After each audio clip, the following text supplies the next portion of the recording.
On the morning of April 28th, 1997, in the sprawling Groote Schuur Hospital in Cape Town, South Africa, the air was thick with the sharp scent of disinfectant mixed with the faint fragrance of roses that Celeste Nurse had brought with her into the delivery room. Celeste, a slender woman in her early 30s with olive skin and striking green eyes, was screaming through the final stages of natural labor. Beside her stood her husband, Morn, a broad-shouldered construction worker, gripping her hand tightly, his white shirt soaked with nervous sweat. After hours of pain and effort, a tiny girl entered the world crying with a voice as clear and piercing as a seabird announcing its arrival. They named her Zephany Nurse. She weighed 3.2 kilograms, had jet black hair like henna, and deep brown eyes just like her mother's. Joy flooded the room. The nurses smiled warmly as they offered congratulations. In that moment, no one could have imagined that just 52 hours later, this newborn would vanish from her crib and for the next 17 years would live an entirely different life under a different name. Only 15 kilometers away from the home, where her real parents grieved every single day, but on the third day, April 30th, Celeste was asleep, exhausted from childbirth, and Morn had stepped out to fetch clothes for the baby. In the nursery, a woman wearing a pale blue nurse's uniform and a name tag that read Sister Maria walked slowly between the rows of cribs. She carried an empty file and smiled calmly at anyone who glanced her way. Her real name was Lavana Solomon, a 40-year-old woman who had suffered 2 miscarriages and had been told months earlier that she would never carry a child to term.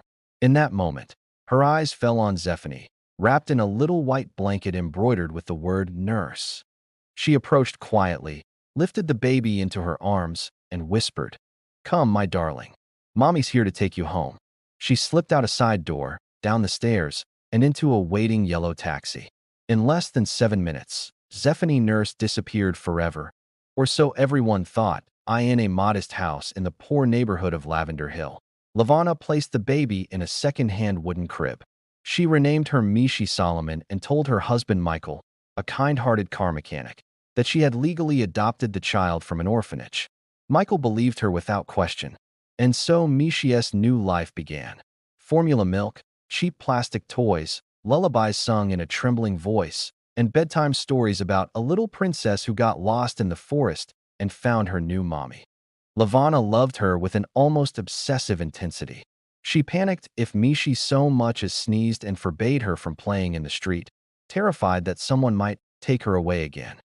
Mishi called her Mommy with pure innocence, and with every year that passed, Lavana's fear that the lie would one day be exposed grew deeper.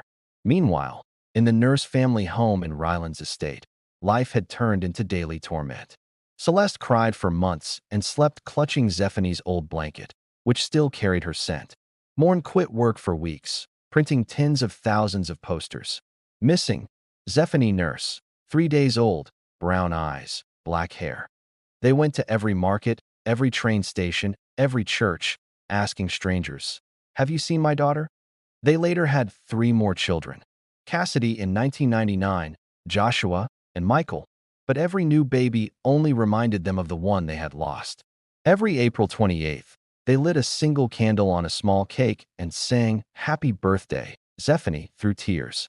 The police closed the case multiple times, but Celeste reopened it whenever she heard of a little girl who looked like her daughter. The years crawled by. Mishi grew into a tall, slim teenager with a loud laugh and a strong personality. She loved music, sang in the school choir, and dreamed of becoming an R&B singer. In 2015, when she was in grade 10 at Zwanzwick High School, a new girl joined the school, Cassidy Nurse. From the very first day, everyone froze. The resemblance was uncanny. The same shaped eyes, the same way of raising an eyebrow when laughing, the same slightly gapped front teeth. Whispers spread like wildfire. "That's definitely your sister." Mishi laughed it off, saying she was an only child. But one day in the cafeteria, Cassidy told her, "I have an older sister who was kidnapped from the hospital when she was 3 days old, and you look exactly like her in the photos." A strange, powerful friendship blossomed almost instantly. They sat together at break, swapped sandwiches, laughed at the same jokes, and talked endlessly about music. Cassidy spoke of parents who still search for my big sister every single day. and something inside Mishi twisted without her understanding why. One night, Cassidy sent her an old photo of baby Zephany on WhatsApp with the message, "Look how much you look like her." Mishi opened the picture and froze. She felt as if she were staring at herself as a newborn. Word spread through the school. A teacher who knew the Nurse family's story contacted the police. In February 2015, Mishi and Lavana were called in for a DNA test. On the appointed day, Mishi sat trembling in a small room, holding the plastic cup for the saliva sample. Lavana waited outside, pale and muttering to herself. 2 weeks later, the results came back, 100% match. Mishi Solomon was Zephany Nurse. The moment Mishi heard the news, she collapsed to the floor in tears. Every memory, every kiss from Lavana, every "I love you, mommy," turned into a devastating lie. Lavana was arrested that same day and confessed everything in front of the cameras. How she walked into the hospital, how she chose Zephany because she was the prettiest, and how she lived in daily terror that someone would take her away. Michael broke down completely when he learned the little girl he had raised for 17 years was not his daughter. The first reunion took place at Weinberg Police Station. Zephany walked into the room and saw Celeste standing there, eyes overflowing with tears, arms outstretched, whispering, "Zephany, my baby." Zephany ran into her arms and breathed in her real mother's scent for the first time in 17 years. Morn stood behind her sobbing like a child, and Cassidy jumped up and down screaming, "My sister is back." It was a scene straight out of a movie, except the pain of all the lost years made everyone cry harder than they celebrated. But the story did not end with a perfect Hollywood reunion. Zephany, still feeling very much like Mishi, faced a heart-wrenching internal conflict. Lavana was the one who taught her to walk, who held her when she was sick, who cheered at school concerts, who cried with her over her first breakup. How could she hate her? In court in 2016, Zephany stood before the judge and said in a shaking voice, "I don't know how to hate her.